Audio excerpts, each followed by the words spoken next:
our motivation. As you know, setting our motivation is very important at the beginning because it influences the rest of the meditation and the rest of the day. So if you wish, just take a few minutes to visualize in front of you is none other than our guru, if you have a teacher, in the form of Shakyamuni Buddha, sitting on a beautiful lotus and moon cushion on a throne, upheld by 8 lions, 2 on each corner. Shakyamuni Buddha is wearing the robes of a monk. His right hand is touching the ground, and his left hand is holding the bowl of nectar. And if you cannot visualize any of the details, just feel the presence of this beautiful, loving, wise, compassionate being sitting in front of us, looking at us with great love and compassion.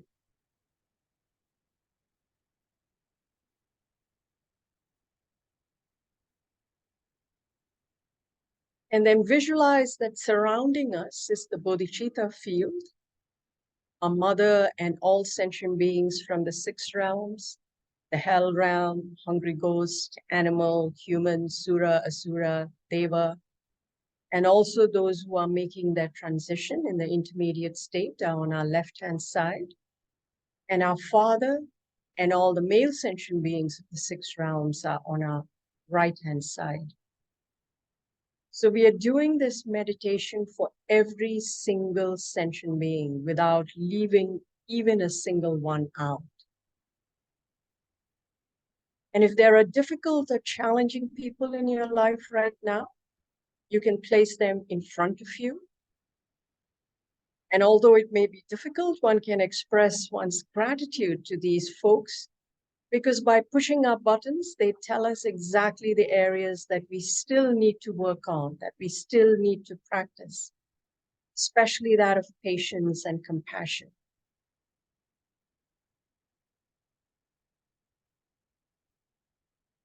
So the Lam Rim involves stages to the path via meditation on each topic systematically, so that we can slowly progress from where we are to actually becoming like a Buddha, like Siddhartha did, to become Gautama Buddha. So this morning, the topic is going to be on the second half of Guru devotion. But before we get into that, let's just take a few minutes to settle our bodies and minds by focusing on our breath. So take a few minutes to adjust your posture wherever you are sitting, whether it's on a cushion or in your chair. And make sure your back is straight. That is the most important thing, so that the air can flow smoothly. You can keep your head tilted a little bit in front, your eyes half closed, looking at a 45-degree angle in front of you. Your teeth and lips relaxed. And you can place your tongue on the upper palate of the roof of your mouth to prevent excess salivation. Then just keep your shoulders even and relaxed. And your hands you can either place on your knees or you can cup them. Your right hand cupped by your left hand with your thumbs touching each other.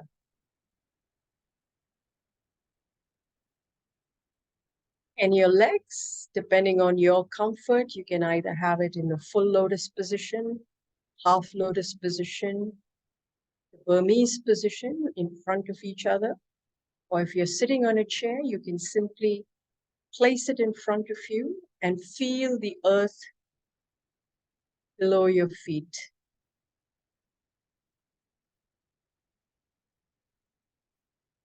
So those are the 7 points of the Vairocana posture. And so just check in to make sure that there's no part of your body that is tense or needs a little extra attention. You can do a quick body scan from the top of your head through your facial muscles, relaxing your jaw, your cheeks, your neck and shoulders, your lower back, middle back, upper back, the front of your body,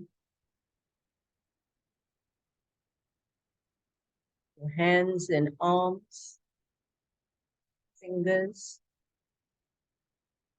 and then the lower part of your body, your thighs, your legs, your feet. So just take a few minutes to completely relax and let go.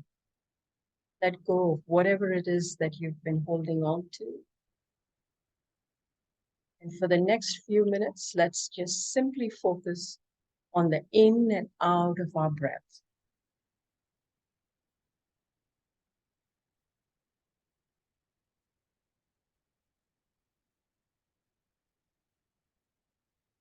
So feel your stomach coming out as you breathe in, allowing as much air to come in.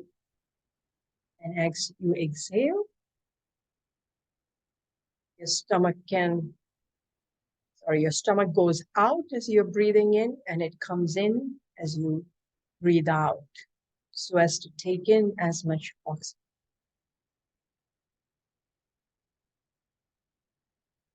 So we'll simply focus on the in and out of that breath. And if it helps you, you can count in and out as 1, and so on until you reach 10.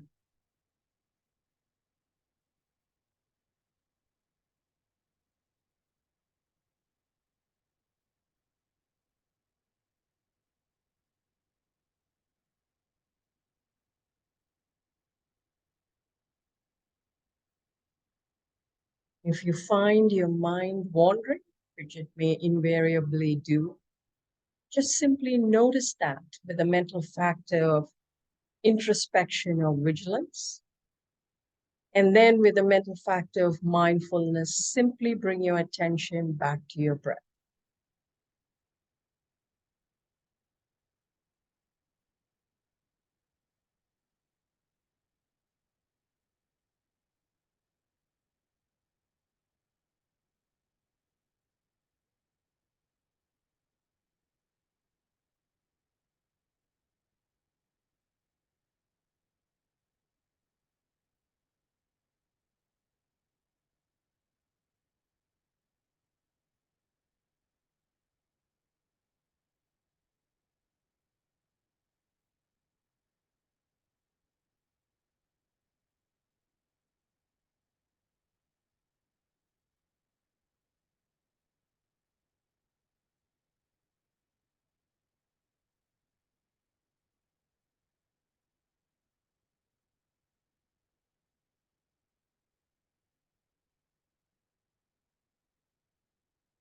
And now we bring back to attention the Shakyamuni Buddha who's sitting in front of us on this beautiful lotus and moon cushion,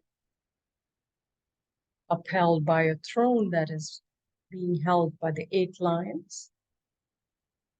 And again, just take a few minutes just to feel this beautiful, loving, compassionate presence. And also feel that we are surrounded by all sentient beings in the 10 dimensions.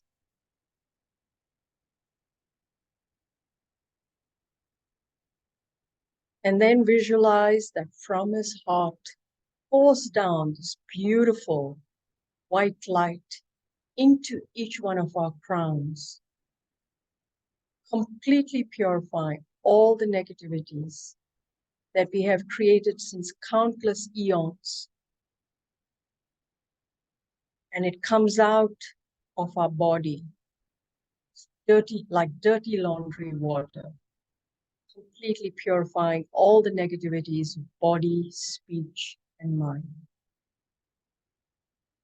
Just take a few minutes to feel like that is actually happening, that process of cleansing or purification.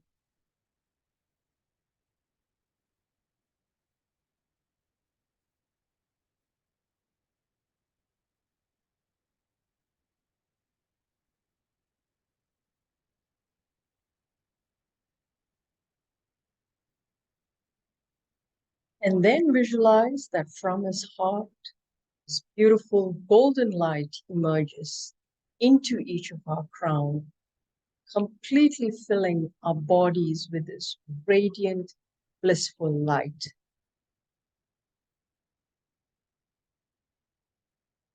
So all the positive qualities that are lying dormant within us gets activated and enhanced. And we particularly make the request to the Shakyamuni to help us deepen our understanding and realization of Guru devotion. Because Guru devotion is the root of the path. And without that, we cannot progress on the path. So imagine that this beautiful, radiant, golden light filling your body with the realizations of the entire Lamrim, but especially this particular point that we are going to focus on this morning.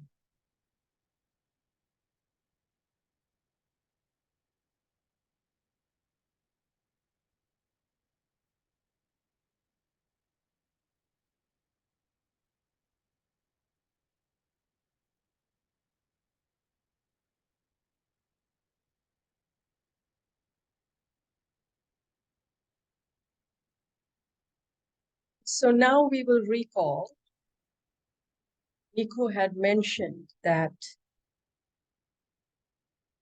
it is important to rely on a guru and the qualities of the guru that you have to look for.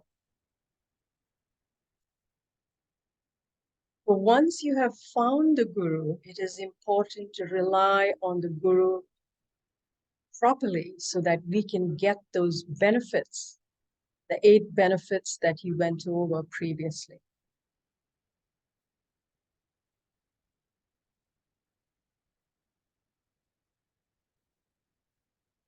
If you don't have a guru, you can think of or request Guru Shakyamuni to help you to find the guru who is most suitable for you so you can progress on your path.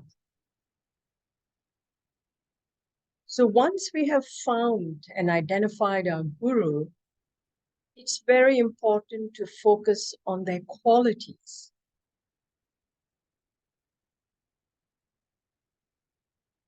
It is to our benefit to focus on their qualities rather than their faults. And it's easy sometimes for our minds to pick on things that are negative. We do that sometimes with ourselves, we do that with other people, and invariably then we do that with our guru. And that actually is not very beneficial. Because we are very fortunate that we have a guru appearing in an ordinary form, showing faults, so that we can see the guru in order to be able to be guided by the guru along the path. As Guru Vajradhara himself said, he would take the form of the gurus during these degenerate times in order to guide us.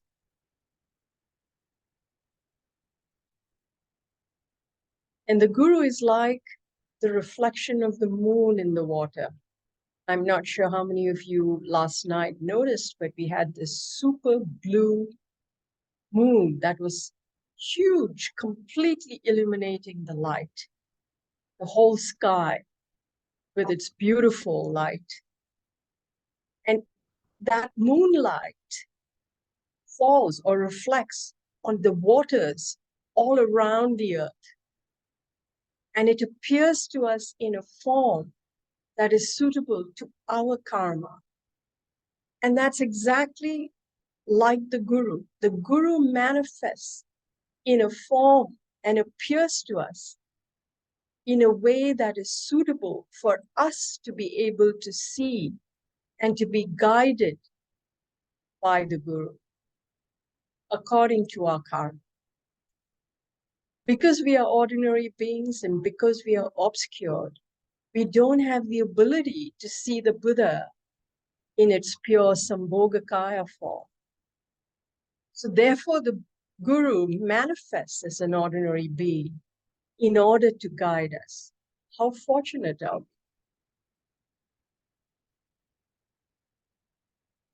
And the Guru has no other agenda than to benefit us, to help us to attain enlightenment, to benefit each and every sentient being. The Guru is the representative of the Buddha and focuses the energy of the Buddha through his or her teachings, through the oral transmissions that we receive, through the advice that we get. So how amazing, how fortunate that we have this Guru who is incredibly kind. They say kinder than even Shakyamuni Buddha. Because if you think about it, the Buddhas have been around for countless eons. And it is clear that our minds are still untamed.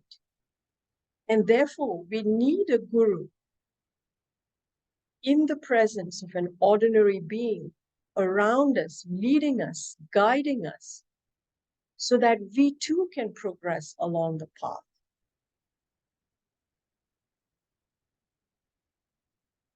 How amazingly kind, how amazingly kind.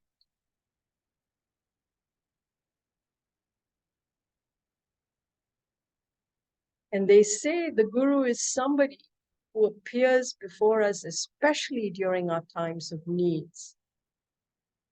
When we are in the dark, groping and searching, and have no one to turn to, the Guru is the one who guides us.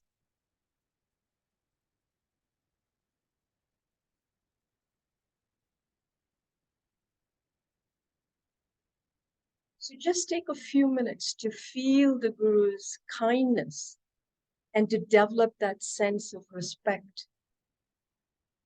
That we have this amazing being in our lives in this 21st century during this degenerate time, guiding us, teaching us, blessing our mind stream, and inspiring us to practice the Dharma.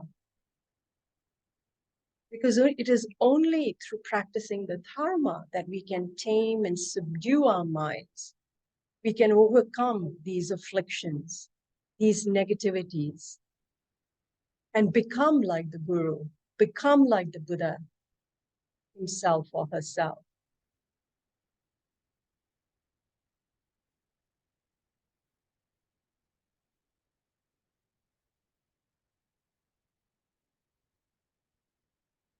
So just stay with that thought for the next few minutes, that it is in dependence on our spiritual teachers that we are able to free ourselves from all suffering, from its causes, and are able to attain peace and happiness, especially the highest state of enlightenment, even in this short lifetime. So generate a strong feeling of respect and reverence for the teachers that you have, and just concentrate on that for a few minutes.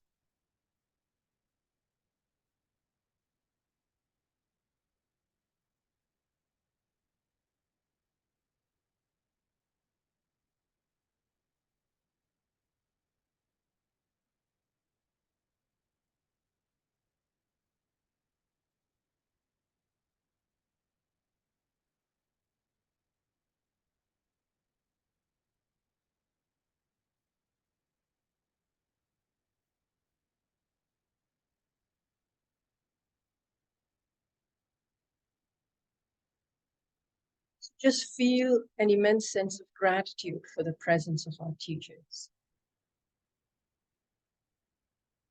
for their immense kindness, for all that they have offered and given us.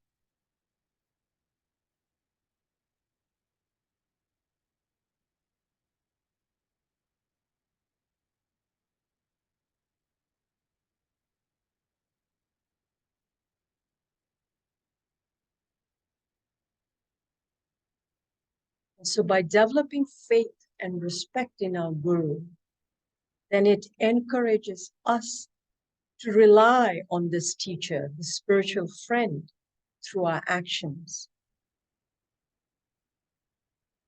And there are three ways to achieve what pleases our gurus. So by offering material gifts when we see our teachers. And they say when we make an offering to our spiritual teacher or guru, it is like making an offering to all the Buddhas and Bodhisattvas in the 10 directions. So we collect an amazing amount of merit by doing that. How amazing.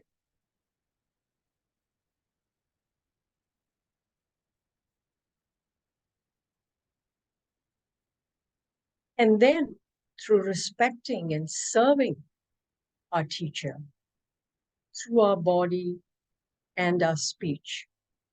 So whether we make prostrations, whether we speak and see the qualities of the Guru, fulfill the wishes of the Guru, that is the most precious way that we can rely on the Guru, is by practicing according to the Guru's advice and teachings.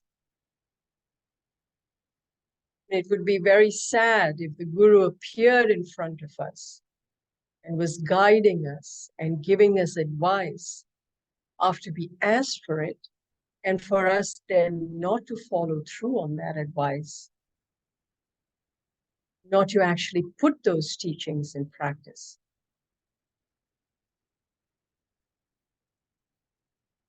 Although because we are ordinary beings, we are sure to stumble and fall. And if we have had past negative patterns of not respecting our guru or not following through the instructions, then sure enough, it's going to come up again. But the important thing is for us to be convinced how important this relationship is in our life. In fact, this is the most important relationship. Once you have found your guru and developed a relationship, is to keep a relationship with that guru in a way that is positive and pleasing and fulfilling the wishes of the guru, because that is the fastest and the quickest way to attain enlightenment. If you look at all the great beings in the past, whether it was from Milarepa, it was by following the instructions of the guru, even though the guru might have been scolding them, giving them a beating, recognizing that the guru is doing this for our benefit and following that to the best of our intentions, best of our capabilities.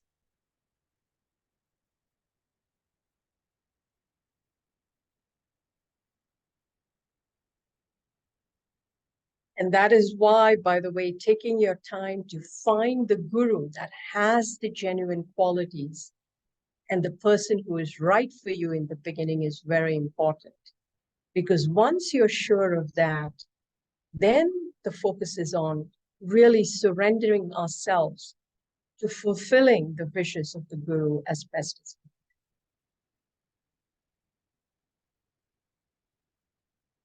So just hold that feeling and that thought for the next few minutes.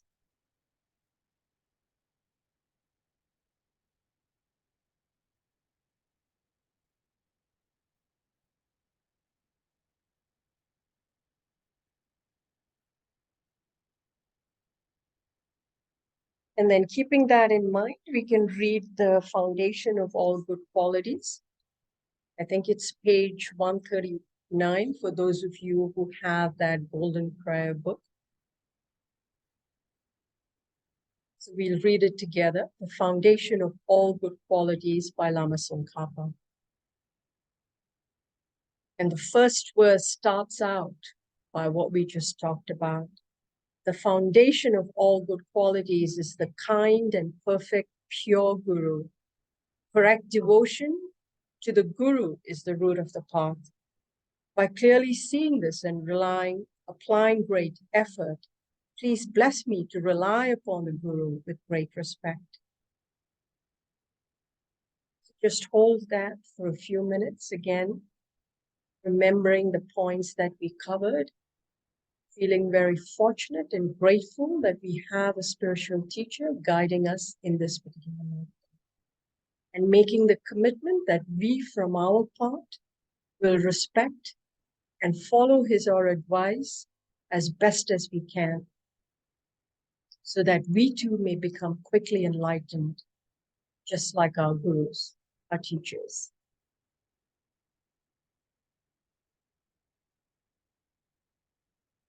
And then we read through the rest of this prayer, understanding that the precious freedom of this rebirth is found only once, is greatly meaningful and is difficult to find again. Please bless me to generate the mind that unceasingly, day and night, takes its essence. This life is as impermanent as a water bubble. Remember how quickly it decays and death comes. After death, just like a shadow follows the body, the results of black and white karma follow.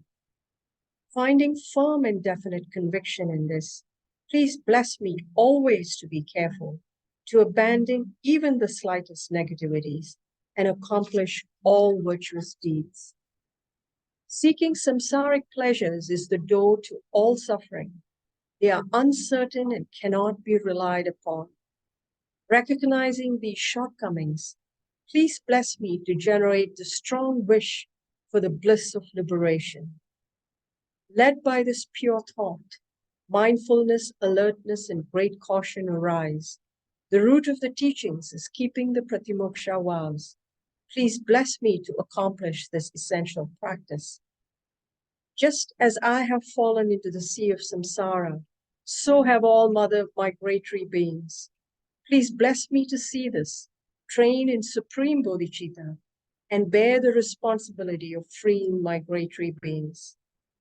Even if I develop only bodhicitta, but I don't practice the 3 types of morality, I will not achieve enlightenment.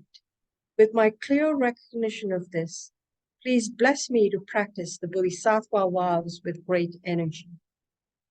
Once I have pacified distractions to wrong objects and correctly analyzed the meaning of reality, please bless me to generate quickly within my mind stream the unified path of calm abiding and special insight.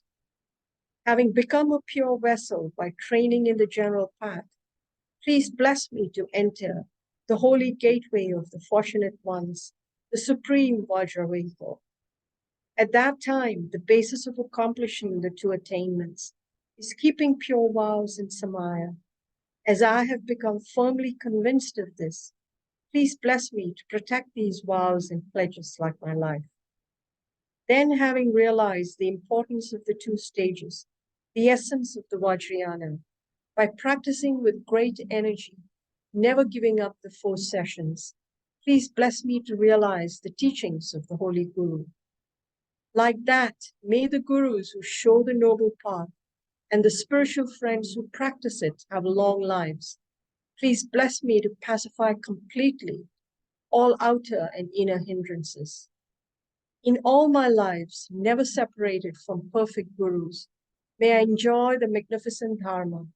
By completing the qualities of the stages and paths, may I quickly attain the state of Vajradhara. So let's just take a few minutes then to dedicate whatever merit we generated this morning to the long, healthy, stable lives of all our gurus, our spiritual teachers, and our friends, for the fulfillment of all their wishes immediately and extensively, especially His Holiness the Dalai Lama, for the swift return of Kyabje Lama Zopa Rinpoche, our most precious Guru, so that he can come and continue to lead FPMT, and we can continue to serve and fulfill his holy wishes.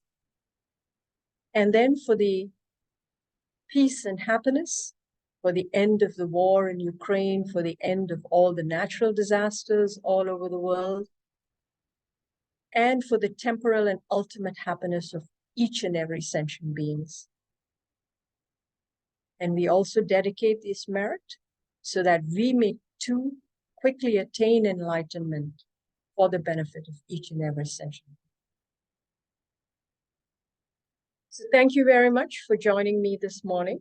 I hope that was helpful for you.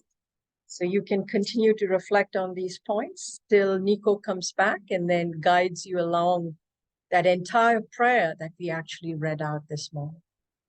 So take care and have a good day.